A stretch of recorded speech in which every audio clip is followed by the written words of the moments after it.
Señores espectadores, permítanme que me presente. Me llamo Matías Prats. Llevo muchos años hablándoles del deporte a través de la radio, el cine y la televisión. Hoy lo hago finalizando el proceso de realización de la película que ustedes van a ver inmediatamente y en la que les mostramos lo que es una gran prueba de regularidad motorista.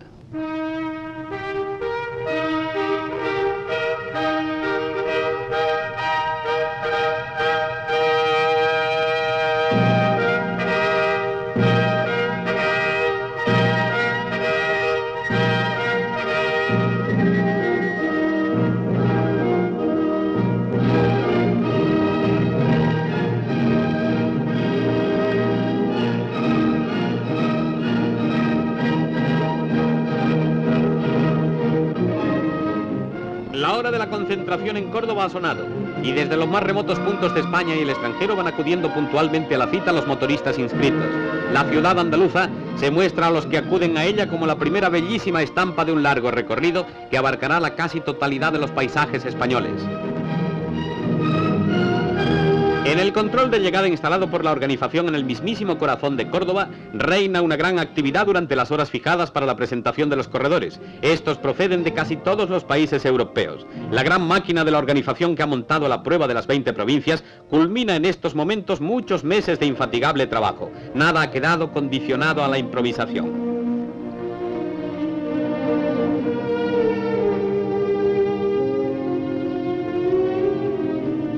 Operación importante es el precintaje y verificación de las motos. Con una marca de punzón en las piezas fundamentales, se garantiza con absoluta certeza que la moto que toma la salida es la misma que llegará 6 días después a la meta final. Al pie del Cristo de los Faroles, hombres y máquinas se reúnen para recibir la bendición de su empresa. En la mañana del día señalado para el comienzo, los corredores se agrupan alrededor de la estatua del gran capitán. Se va a realizar una salida de honor cuando las campanadas del reloj de la Plaza de las Tendillas canten la hora con rasgueos de guitarra.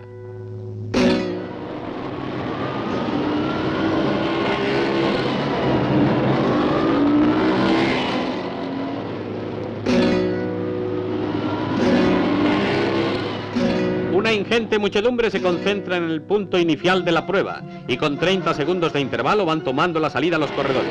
Antes de partir, se comprueba por última vez la exactitud del cronómetro. La carrera comprende en total 7 etapas con 3.015 kilómetros de recorrido. En su trazado se atravesarán más de 17 capitales de provincia y ciudades importantes. Da una clara idea de la dureza de la prueba el paso de cerca de 30 puertos de primera categoría, algunos con diferencias de casi 1.500 metros en pocos kilómetros.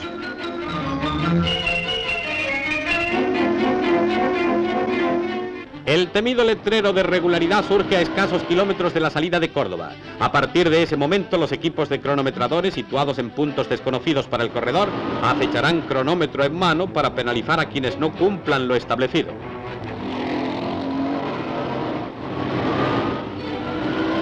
...136 kilómetros van recorridos ya. Sevilla quedó atrás y los corredores enfilan la terrible Cuesta de la Reina en caída de 1000 metros en menos de una docena de kilómetros. Es un duro obstáculo que jalona como primera prueba los reflejos de los pilotos y la bondad de sus máquinas.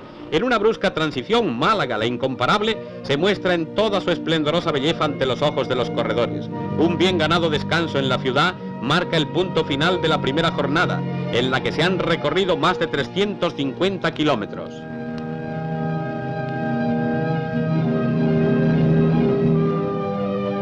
Torre del Mar, Nerja y Almuñécar son rebasados. Un calor sofocante será pronto reemplazado por la lluvia en Motril.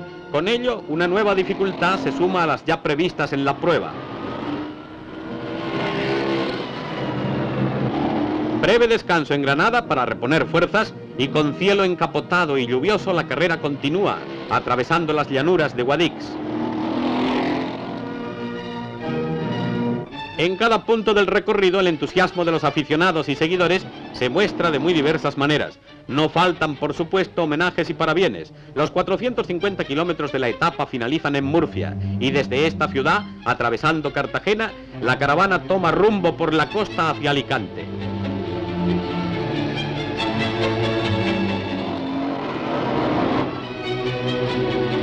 Dejando atrás las salinas de Torrevieja, se arriba la capital alicantina y en sus playas las motos contrastan en su agitado marchar con la quietud de los navíos en el reposo de su dique seco.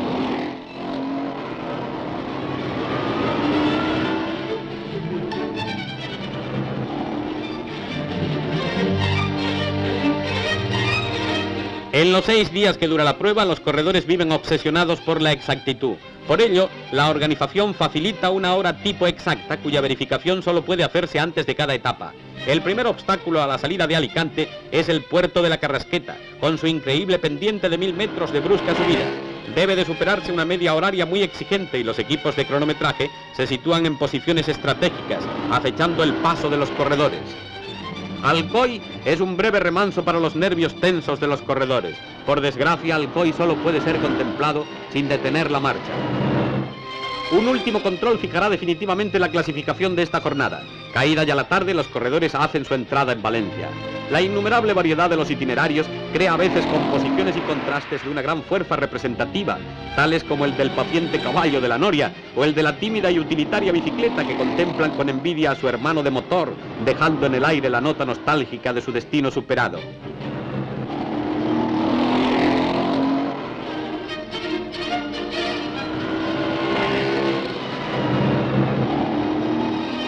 Ni un solo instante durante los 3000 kilómetros del recorrido el piloto puede confiarse. En el lugar más insospechado, en el punto más imprevisible, surge un control secreto, creando en el corredor una obsesión que desemboca en la pesadilla de adivinar su presencia en cada obstáculo del camino. Levante va quedando atrás, jalonando su ruta a los monumentos de su antiquísima civilización.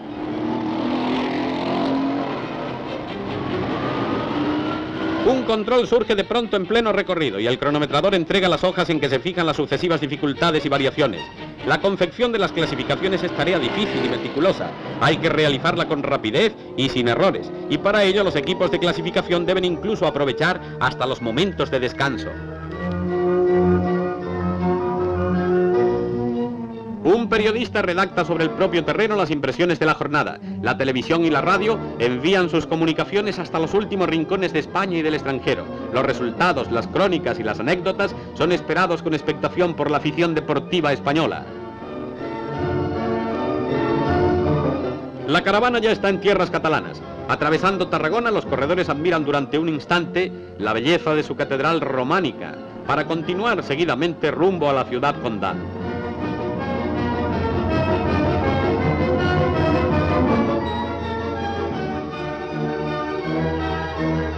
Barcelona, de vieja tradición deportiva, es final de jornada y mitad teórica de la carrera. En ella, organizadores y participantes gozarán de una jornada de bien ganado descanso.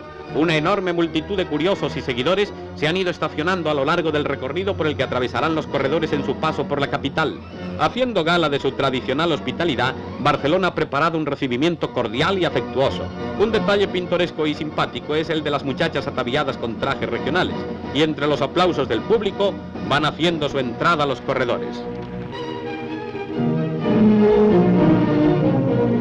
La jornada barcelonesa se remata con la entrega de trofeos a los ganadores de etapa. Las caras curtidas denotan con claridad la dureza de la competición y su alto valor deportivo.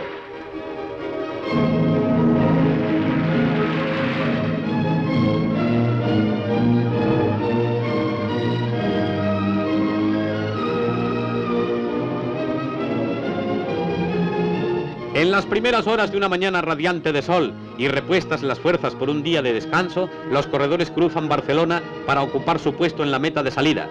Son horas tempranas en las que la ciudad, aún casi dormida, empieza a recobrar el pulso de su actividad diaria. El juez de salida da esta hacia Lérida con 30 segundos de intervalo. El alto picacho del Castillo de los Templarios, a cuyo pie se extiende la capital leridana, es la mitad de la etapa que finalizará ya atardecido. Ríos, pueblos y paisajes, en los que se mezcla el estilo y personalidad de Aragón y Cataluña, van desfilando rápidamente ante los corredores. Aragón está ya en los rutómetros y en las ruedas de las Vespas. Sombreado por la luz declinante del atardecer, el Templo del Pilar marca su más profundo significado hispánico. Las pruebas de aceleración y frenado son un aliciente más en el interés de la carrera.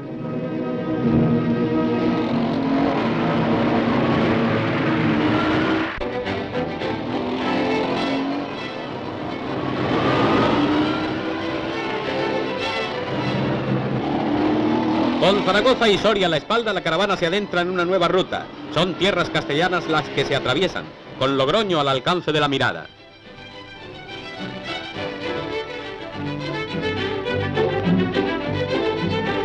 Nuevo cambio de región y de paisaje. Ahora es Guipúzcoa la que se recorre y San Sebastián el objetivo. La bella perla del Cantábrico es ya una ciudad presa del bullicio estival, pero su placer está vedado a los corredores. Hay que seguir adelante, devorando kilómetros y kilómetros. Matizando el verde paisaje de Guipúzcoa van desfilando pueblos y caseríos. Dejando atrás Bilbao, Santander prepara un recibimiento triunfal. Miles de personas se han establecido a lo largo del recorrido para presenciar el paso de los corredores que van a enfilar la gran recta final de 500 kilómetros que como etapa reina y definitiva preside el colofón de la prueba desde Santander a Madrid. El Puerto del Escudo es un nuevo escenario del despliegue de cronometradores cuya presencia acribilla materialmente el paso de los participantes.